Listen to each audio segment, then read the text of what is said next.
Hello అందరికీ welcome to my channel.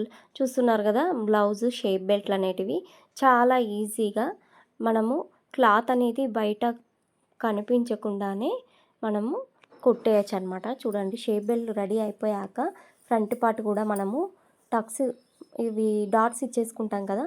ఇలా ఇచ్చేసాక నేనైతే షేప్ బెల్ట్లను కిందికి అటాచ్ చేసిన తర్వాత పైన ఇలా చుట్టగా చుట్టేసుకొని షేప్ బెల్ట్లను మధ్యలో పెట్టేసుకొని రివర్స్గా ఇలా ఒకదాని మీద ఒకటి లోపలికి ఫ్రంట్ పార్ట్ పెట్టి ఒక హాఫ్ ఇంచ్ గ్యాప్తో ఈ ఫ్రంట్ పార్ట్ లోపల పెట్టేసి ఈ 3 క్లాతులు షేప్ బెల్ట్కి 2 క్లాతులు ఉంటాయి కదా, అవన్నీ కలిపేసి హాఫ్ ఇంచ్ గ్యాప్తో ఇలా కుట్టేస్తాను అనమాట.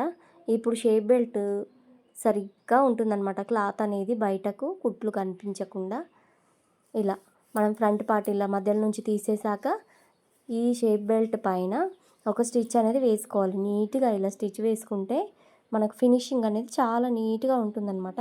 సో ఒకసారి లాంగ్ వీడియో వెళ్ళి చూడండి, లింక్ ఇచ్చాను కింద. Thank you for watching. Like ఇవ్వండి.